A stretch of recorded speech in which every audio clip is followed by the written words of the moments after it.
Right. We'll wait for some people to get in here, and then we'll start talking about some stuff. So, just got to get a couple of people in here, and we'll start explaining everything so people don't have to rewind and watch this. And if you're watching afterwards, you can fast forward a little bit. I appreciate you guys watching. Smash the like and subscribe. If you're new here, welcome to the channel. I've updated my man cave if you see behind me here. So, for those of you who have been watching for a long time, you may recognize that everything looks a little bit different. And if you're new here, thanks for watching. But basically, we're going to be talking about some sensitive subjects. Basically, I'll kind of be explaining what's been going on with my life, what's happening with the channel, what's happening with fishing, what's happening with like the tournaments, California going crazy, the golden mussel stuff, lakes closing down, um, tournaments banning forward facing sonars, just getting pretty crazy in the fishing side. But also, the politics and the whole world side, that's always been crazy and getting crazier. Um, and so there's just so much to go over. What happened with my daughter, what happened with my truck, what's happening with my business, where have I been for the last few months, where are we going. So we're still going to be having giveaways and doing all kinds of cool stuff. We have 3 winners from the last one. I still got to get you guys your cards. I have them. I just got to get them shipped out. Life has just been so crazy this last few months, basically. So my daughter basically died. She came back to life after like maybe being dead for like I think over 5 minutes, something like that. And it was the most scariest thing I've ever had to go through. So I don't recommend anybody going through that. Like you have a choice, but we're going to share all of that, like what happened, as much as I can share, without crossing any boundaries. And this is YouTube, so we got to watch what words we use and how I explain certain things because it's a sensitive subject. We'll talk about just everything that's been going on. So, getting all those notifications. Sorry, I should probably turn these off so that they're not interrupting us during our live stream here. So my apologies, but hopefully we get some people on.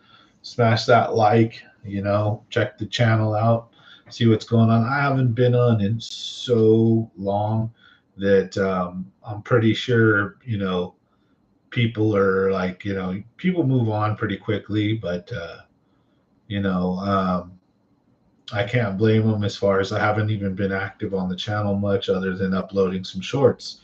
And the reason for that, my truck took a dump on us in Arizona coming back from visiting my daughter. So I don't know if we should do this linear or what, kind of start from the beginning and tell the story of like the last few months. That's probably the best way to do it. And then, where we're at today. And then we could talk fishing. The weather's been insane, a lot of rain, overcast skies, which should be making fishing great. A couple of standard rules: when the lakes drop, fish pull out; when the lakes rise, fish push up. So get up in the backs of them creeks, up in the river mouths, up against shore where there's fresh water coming in. Throw reaction, throw jigs, throw spinner baits, jerk baits, so big swim baits along big rocks, main lake points, and just cover water and find those feeding fish. This time of year with all that rain and stuff coming in, don't be sitting there camping on a spot dingling a worm forever, drop shotting to catch these 1 and 2 pounders. That's my 2 cents, is go hunting, go find them fish, so move around and look for them, because these lakes still got lots of monster largemouth. You just got to learn how to pull them out, and they're getting harder and harder to catch. So Don Pedro's been kicking out some monsters as well. McClure does it every once in a while. Sometimes there's days where you catch some monsters, and a lot of times it's just that 1 to 3 pounders, lots of spotted bass in that lake. But anyways, so we're going to talk about kind of what's happened over the last few months. So I guess we're going to start out by saying I probably had $40,000 or $50,000 worth of things happen to me in the last few months. And with that being said, I'm very grateful that I was able to survive that onslaught, that attack, that storm, and weather that. So I'm very thankful for that. And coming out of that storm and all that craziness, I'm very thankful for my business and for the ability to recuperate from such a huge hit. And so we'll explain it. So September 28th, I got married.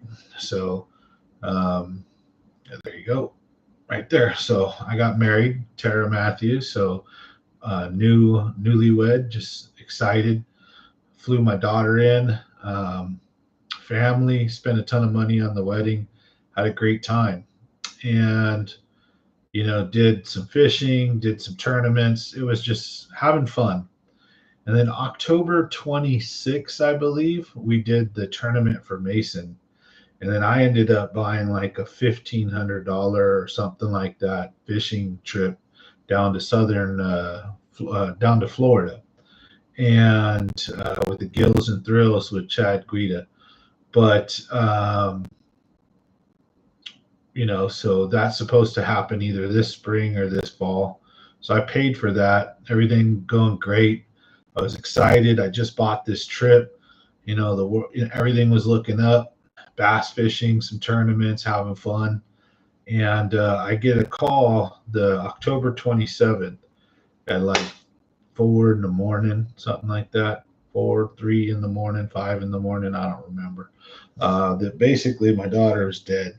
She passed away, or that she's like basically dying and it's not looking good. They don't think she's going to make it. And yeah.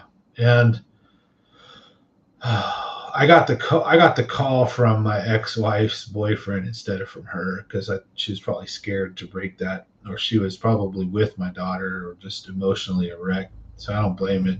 Just horrible news no matter how you hear about it. So anyways, I'm just flipped out. I don't know what to do.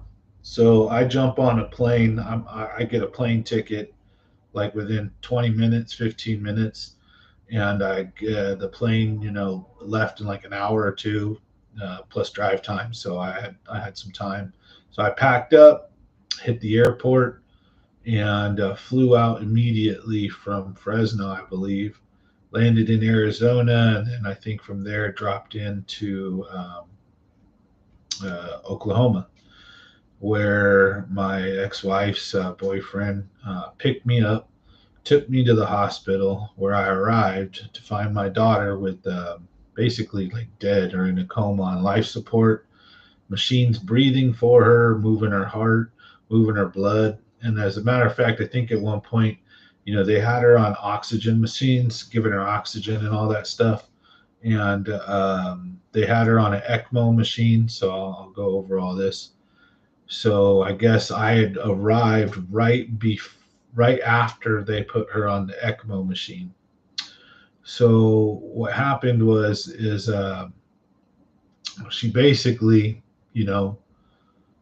tried to take her own self, let's just say, and lots of Tylenol, Benadryl, stuff like that. And you would be surprised, but apparently Benadryl is very, very, very, very, very poisonous and bad if taken in large quantities. There was some things and some trouble, I guess, going on. Everything looked perfect, or looked decent, at least from my perspective. I mean, I know there was problems, but I've always had custody of her. She went to go move with her mom when she was 15. She asked me if she could. I said, sure. And within 2 years, this happened. I don't blame it on her mom or anything at all. It's just, I guess, whatever circumstances or things she was going through, support that she was getting, whatever, she just decided it wasn't worth it anymore. So she attempted, and damn near succeeded. So I get there, and what's happening is she's on a machine to make her breathe. So it's putting like pure oxygen into her lungs, but her lungs was not, her body was not absorbing the oxygen and then releasing the carbon dioxide. So she was building up poisonous levels of carbon dioxide, wasn't getting enough oxygen to her brain.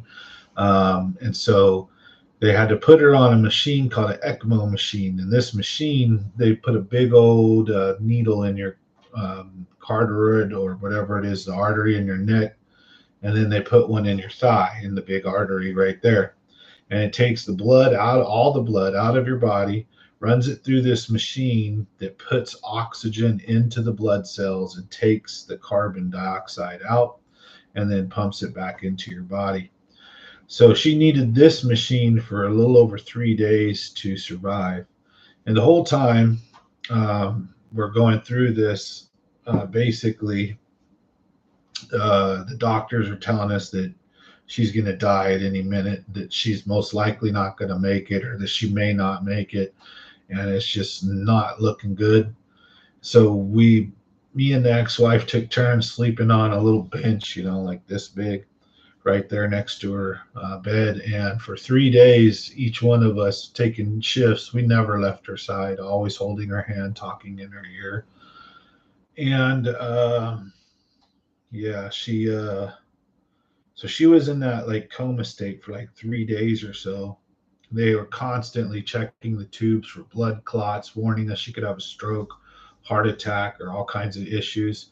And then while all this is going on, they have her hooked up to an EKG machine because they know that basically she had no oxygen for so long, and so looked like she was brain dead. There was some abnormal activity, so they weren't sure. She was also spasming and having like seizures constantly from the medicine and from all the other stuff. So she basically was just going through hell. And we're just sitting there watching it for 3 whole days. And I guess apparently she started making some progress with her lungs and her heart and stuff. So they were able to take her off the ECMO machine. However, this ECMO machine, the way that it was set up and how it was pumping the blood through her system, cut off blood circulation to her leg, to her left leg. And the toe started turning purple at the end of day one, or beginning of day two, and her heel and her foot started turning purple by day three. And then once they were able to remove the ECMO machine and get blood flowing again, it almost looked good. Like the coloration started going back. But it's crazy. They had to put 2 slices on each side of her leg called there was a certain terminology or name. And it was because basically it would expand so much that it would explode everything inside if they didn't alleviate the pressure. So that was crazy to see. But unfortunately, her leg didn't make it. So they had to amputate. But before they were going to amputate, it was kind of, I was getting the idea that what the way the doctors were presenting it is, it looks like she's brain dead. Looks like she's going to be a vegetable. So, like, how far do we take this? Like, are we going to bother cutting her leg off if she's dead? So they wanted to set her up for an MRI to get scanned and see, her brain activity, all that good stuff. So they were scheduled for an MRI at a certain date. I think they wanted to do it Monday, and this was probably Thursday or Friday, I think. And so because they wanted to see if it was just even worth it, I think that's the way it seemed like. And they were talking about quality of life, organ donor type stuff. It was just really scary and like, nah. I was like, I'll keep her on life support for as long, like 10 years. I don't care, like, you're not taking my daughter away from me. So anyways, they were going to do the MRI to see how bad the brain damage was before they did the amputation. But the amputation, it was obvious it needed to be done, and we didn't want to fight it. So we're like, why aren't you doing that first? And while this whole thing's going down, and you can tell they're kind of like deciding, which one to do first. Is it worth their resources, time, and money? Is she even a candidate? Like, is she, like brain dead or not? And while all this is going down, she started waking up. So we started seeing her eyes opening and her blinking, and we were all excited and freaking out. And we'd go to her, and then it would be for the first day that she started waking up, she'd only blink her eyes like 3 times during the whole day. But we seen them move a little bit. We seen them open the eyes and kind of look around the room and then go back to sleep. So that was extremely good. But we were kind of, is this it? The doctors are telling us that could be it. She could just be trapped in her head. She could be a vegetable. It could be like reflexes, this and that. So basically, they're still telling us all this. And then the next day, she's opening her eyes up, looking around the room and maintaining her eyes for a pretty decent amount of time. And then by the end, and then they're telling us that they think that she's still a vegetable and that she's probably super messed up. And this is all happening over the weekend. So the MRI is supposed to happen Monday, but then it's like, I think she wakes up and she starts being able to give us, she's able to move one hand fully by the next day after that. She gives us the thumbs up. So it started looking really good. But then we're still worried because she couldn't move her legs barely. She was having tremors still, and she couldn't move her other arm pretty much at all. So we're worried that she, was just like a stroke or something, like she couldn't use her body, paralyzed, don't know, right? So then the next day, she's almost fully mobile with both hands, and then she's moving her foot, the good one. So they set her up. They put her on the schedule to get amputation. She gets the amputation. They go to send her into the MRI. As she's coming out of everything, everything's just rapidly getting better and better and better. And she was able to even write a little bit to us and ask questions.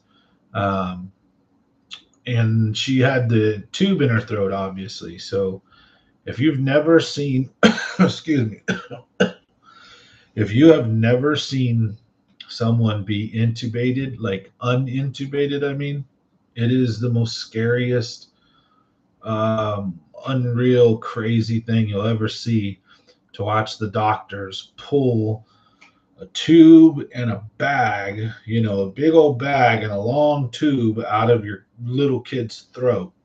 And then as they pull it out, like the gagging noises, and then once the thing's out and there's no more machine breathing, you can hear the gurgling, the liquid in the lungs. You can hear the lungs trying to operate. You can hear your daughter, your loved one, wife, mother, brother, whoever it is, right, literally gasping for air to try to be alive. And then they start catching the breath and then hacking and coughing and catching. And then they had to keep giving her some air to help her out. She ended up having pneumonia as well. It was just one thing after another. And then she started making really fast progression. So she started getting better and better and better. She could talk within a day or so of having the tubes pulled out. And basically what happened is at the end of the day, there was two major takeaways from this negatively to her body, let's say. One is she got her leg amputated above the knee. So that really sucked. And then the other thing is the brain damage. She did have brain damage. So basically, she's like, the first few weeks while I was there, like she was fully awake afterwards. And we were talking and hugging and laughing and having all these conversations and stuff. And she would forget. Each day was like a new day. If you've ever seen the movie 50 First Dates, it was pretty much exactly like that. Like each day was new. She didn't know why she was in the hospital. She didn't know what was going on. We had to explain things to her like over and over and over again. And I had stayed for many weeks, I think 2 or 3 weeks, and just was there for her. And then what happened was a little over 2 weeks, I think it was. And then what happened is I had to come back home to work, be with my family. So I left when everything was good and she was pretty much fully awake. And she had been fully awake for a good 4 or 5 days, and we were talking and hugging and all that. But apparently, like within a few days of me getting home, she had almost like a mental breakdown, because apparently she couldn't recall any of that time that I was there. And when her mom was telling her, what happened and how you almost died, and then when she said your dad was here and he flew out to see you, And when Amelia realized that she couldn't remember any of that, and she was fully, it was scary. It was scary to her. She had a big breakdown, was crying, and was upset. And it's got to be real. I couldn't imagine, feeling like that, not knowing what happened the day before, and being pulled. And she's really smart. She's like the same old her, so she's not stupid. She's a smart cookie.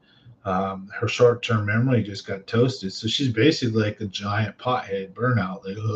Like, she jokes she has dementia, basically. Like, she just can't remember very good.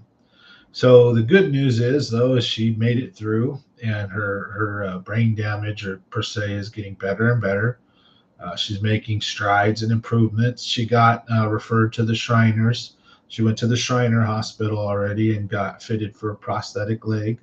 So the prosthetic leg should be coming soon. So she should be learning how to walk again. And I tell you what, I learned to hug your family, hug your loved ones, spend time with those that are close to you, and cherish every day, every moment. Cherish your family, your friends. You never know when it's going to be your last. And treat each other right. Do the best that you can. That's all you can do in life. And like I said, you never know when it's your last time, your last day, your last fishing trip, your last moment hugging your kids or your wife. So that led to I spent a lot less time online, I guess you would say. I still get on my phone like most of us and peruse the internet and look at sometimes Facebook, watch YouTube videos and stuff. But for all of you guys who are maybe my friends and followers on Facebook, on YouTube, I apologize, that I haven't been around as much, but I've been doing some of the proverbial touching of the grass, spending more time with my family and friends and my loved ones, and spending more time just hanging around. We watched the whole Lost series, if you guys remember that, from like 2010. I like totally forgot everything that happened. So it was like rewatching it all over. I didn't even remember how it ended or none of that stuff. So me and the wife got to spend like the last month just hanging out on the couch watching a couple episodes of Lost every night.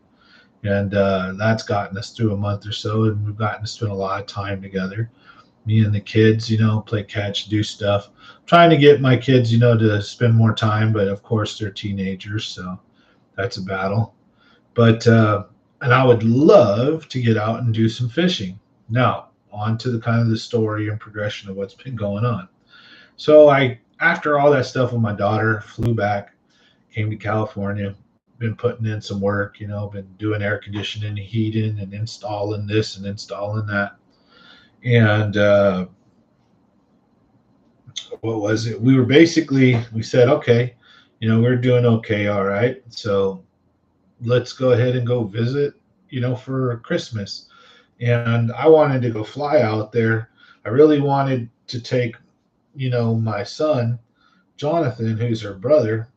And I have other kids. I have a bunch of kids, but some are step kids. And so I wanted to bring everybody, but it would be super expensive to fly out a bunch. But I didn't. But the wife was right. It's not a good idea to split the family for Christmas. So I said, you know what? Let's just get an Airbnb out in Oklahoma, and let's drive the truck out there. So we drove from California all the way out to Oklahoma. Spent a couple weeks there with my daughter. Had an Airbnb. Had a ton of fun. So we went bowling. We did all kinds of stuff. Even though she only has one leg, I got her bowling in a wheelchair, and doing all kinds of fun stuff. And so we went and hung out, had a great Christmas, New Year. And then on the way back, driving back to California. Well, on the way back, we get all the way from Oklahoma to Arizona. And in Arizona, right around Williams, I think it was, the truck blew a transfer case. So like the drive shaft came out, the whole thing was all jacked up. And looking at like over $4,000 in repairs. And then to make matters worse, I find out the part isn't even available for not even a month or more. Then I get a call just a couple days ago that it's looking like another month. So I'm probably not going to get my truck back for work or fishing or any of that until like March, right the beginning of spawn. So I'm gonna miss all of pre-spawn or most of it. I'll have some pre-spawn in March. I'll get to fish late March or probably April, so I'll get some of the best fishing. But sucks. So I haven't been able to get much out on the water. I've gone on some friends' boats and I think made some videos. I've got some footage. I think I need to upload a couple of videos from my last few McClure trips with my friend Jay, Jeremy, doing stuff like that. So I had a blast. So there's more content coming. Now, that being said, that's what's happened in the past. So that's kind of what's been going down with me, my life, the channel, um, why it is what it is, and why it's been, let's say, the why I've been, I guess you could say, gone for so long. So I'm back. We're gonna be doing these videos more. We're gonna be doing giveaways more. So we are going to be holding some more giveaways. I got to get the 3 cards out to the 3 winners, Ray, and a couple others that I know for sure won. So I have that written down. We just got to get you guys your stuff because I don't like Harry Madeira. I think is one. I think and Ray is another one. And then the third one, I don't know if that. Oh, okay, cool. So I just got a little text on the watch.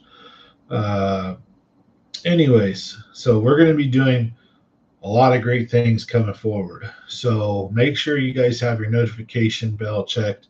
Make sure you guys are watching and following the channel again. We are going to have more fishing content coming. Getting the boat all prepped up and cleaned up since I have this time off. Getting my stuff organized, basically. I expect this spawn to be some great fishing. I'm going to be doing some fishing. I think a lot of New Maloney's and Don Pedro this time. And the reason for that is because McClure is close. Everyone fishes it. McClure kicked out like a 13 and a half, almost 14 pounder last year. It's been kicking out some monsters, but it's got a ton of pressure, and the guys are all throwing big swim baits out there, just like at Don Pedro too. But Don Pedro is a huge lake, much bigger than McClure, and has more shoreline. That has like bigger boulders and rocks and stuff. In my opinion, that's probably better for throwing swim baits. McClure's got, I think, more spotted bass in it than Don Pedro has. Um, so I think a lot of guys are going to be fishing Pedro. I don't know if New Maloney's has that quagga issue or not. I'd have to double check on that. Or not quagga, but the mussel issue. But apparently a lot of the lakes now are flipping out over the Golden State mussel. And from the Delta, there's lots of lakes closing down or either putting restrictions on launching your boat there, what you can or can't do. So basically, if I'm going to get my truck and boat right around peak spawn time, I feel much better basically instead of bouncing around, checking out a bunch of different lakes, just really keying in on a couple of special lakes and trying to catch some monsters. We're going to be throwing big swim baits. We're going to be looking for big bedded giants. So one place I'm probably going to do some fishing this year as well is going to be Eastman. So we're going to be probably focusing on Lake Eastman, Lake Don Pedro, Lake McClure. So for those of you who may be in other states, we're going to show you guys like how I would break down the lakes and the bodies of water. And I see a lot of guys in the East Coast and in these other places. It just seems like I see so many videos and so much fishing involving the 0 to like 30-foot range. And it seems like bass fishermen just completely, at least not in this area, but everywhere else, it seems like they don't understand that fish, unless I know I'm a Californian, so maybe I'm speaking out of my ass and don't know. Maybe in these other states they're not there. I don't understand why they wouldn't be. So, anyways, if we have fish that are 3 to 5 pounders and big fish, even bigger, right? Monsters that are hanging out in 40, 50, 60, 70 feet of water. They've got to be like that in your guys' lakes too over there. If you've got that kind of depth, the fish will hold there, depending on thermocline, oxygen levels, all this other great stuff. But I can't fathom that California would be the only place that has bass that you can catch down in 70, 80 feet of water. Now, is it good for the bass with all the pressure changes, the atmosphere, the fizzing, this and that? Probably not. But where do you put that cutoff?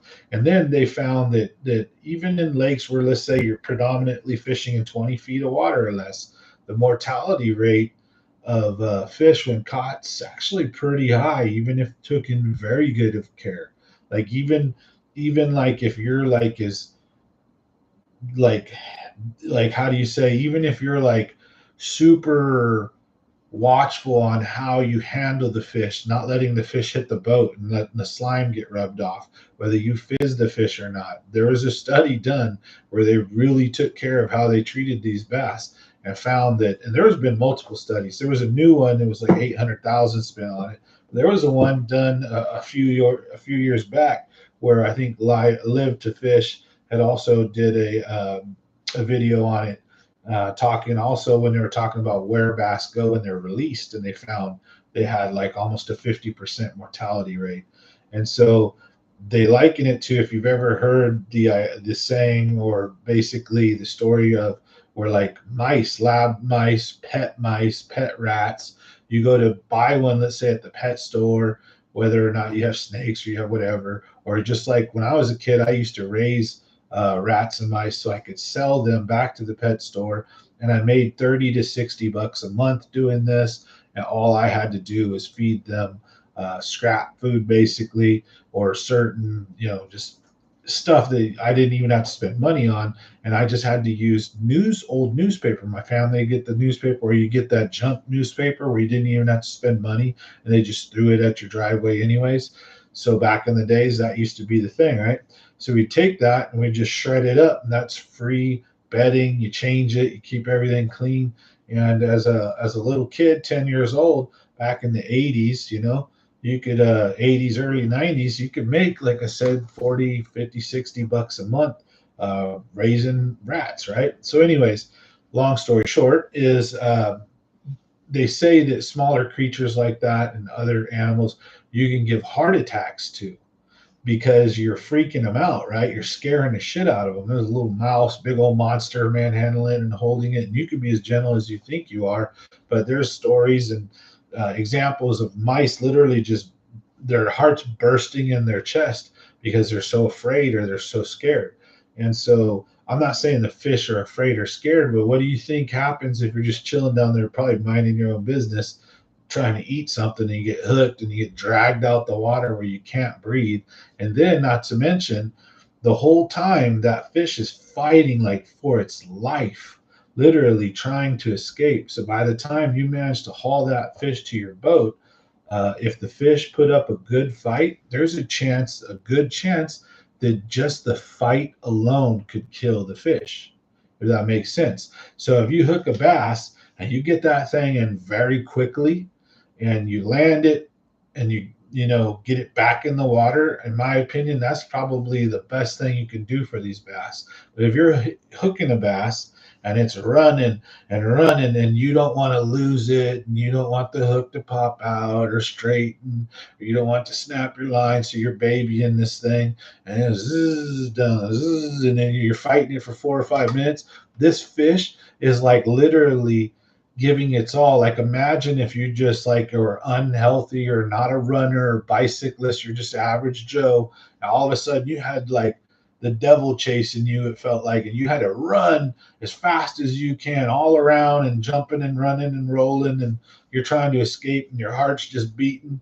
And at the end of that 10, 15 minutes, let's just say for a human, right, you're literally dying and you're gasping and you're like, right? That's how these fish, I'm sure, got to feel after fighting their ass off to try to survive. And then you land them, right?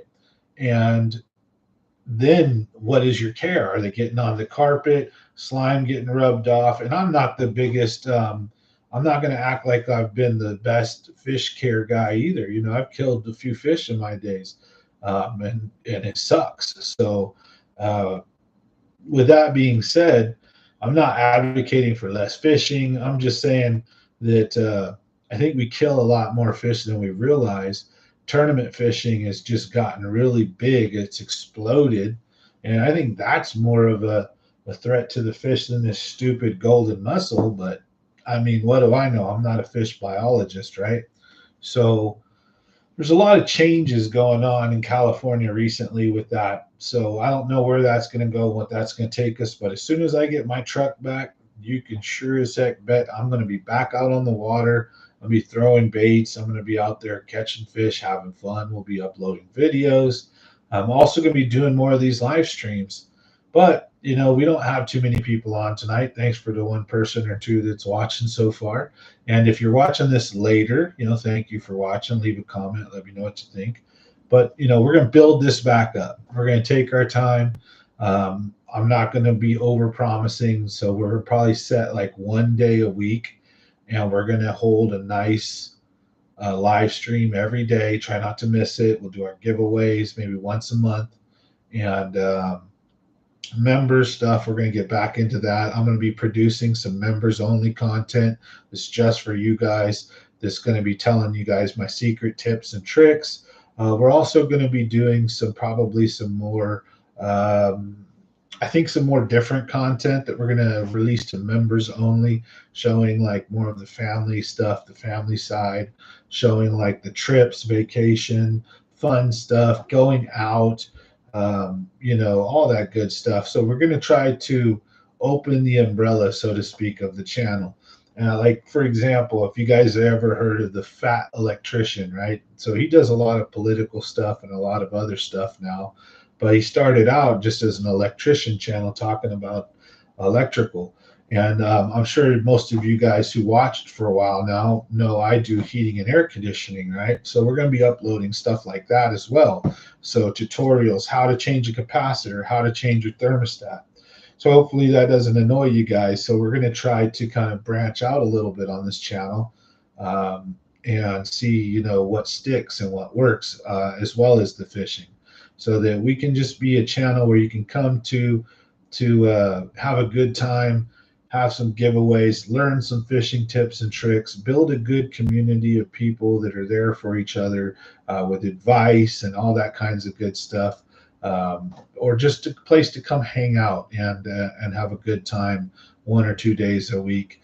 And also where you're going to have some good video and content about various subjects and topics. So that's the idea going forward. So I hope everybody's enjoyed the little rant today, explaining everything what's been going on, I guess, in the last few months, where I've been, what's happening with my daughter, what's happening with the channel. We're not giving up. We're going to keep pushing forward, keep pushing content out there. I'm going to keep putting out shorts. Like I said, we're going to do some HVAC videos. We're going to be doing plenty of fishing videos. And then if I go out and do some fun stuff, we'll drag you guys along. So like maybe the next time I go to Vegas, or the next time I'm in, you know, one of the bigger cities, or doing something like the Grand Canyon, you know, we'll bring the GoPro along. We'll shoot some video, you know, we'll invite you guys into our life, so to speak, a little more. So just you can, you know, hopefully be entertained by some of the tomfoolery that goes around in this family, some of the jokes we crack, the life that we live. Maybe you guys can relate and find some entertainment in that, as well as some education on the fishing side and mechanical stuff. Like if you want to know, see more stuff on how to fix your air conditioner, how to run a circuit, how to install like whatever I do all kinds of stuff, how to change a breaker, how to, you know, run a circuit for a light switch and an outlet or whatever, how to install a whole house fan, how to mess with roofing and flashing, flue pipe, drain line, whatever, plumbing, P-traps, all kinds of cool stuff. If you're interested in that, you know, we'll put out a little bit of content here and a little bit of content there, just to try to, like I said, kind of increase the umbrella of what we cover here on the channel. But obviously, this is a fishing channel. That's where I want to stay focused as well.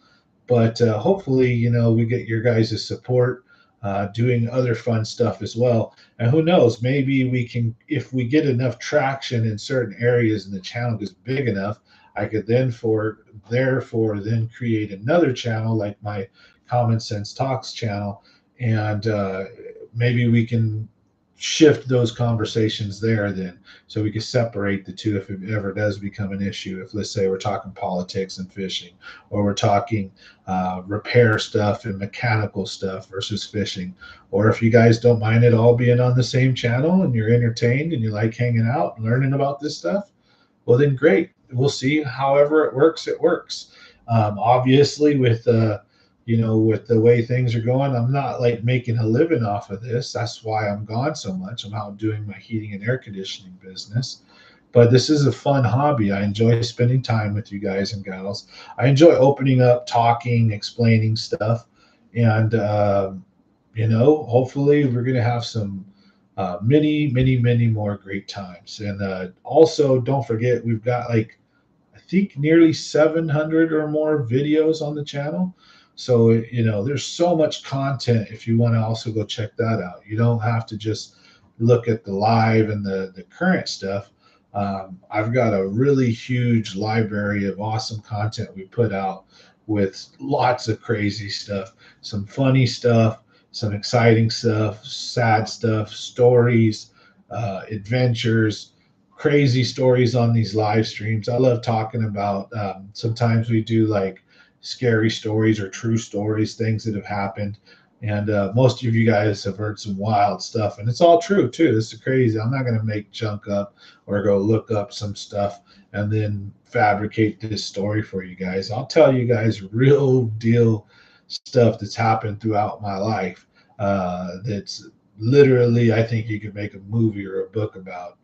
I mean, you guys be the one to judge that. But anyways, thank you guys for watching Common Sense Fishing. I'm glad to be back. Just a little video to put it out there to let everybody know. But we'll catch you guys on the next one. So make sure your notification bell's checked and come check out the channel. Thanks for watching.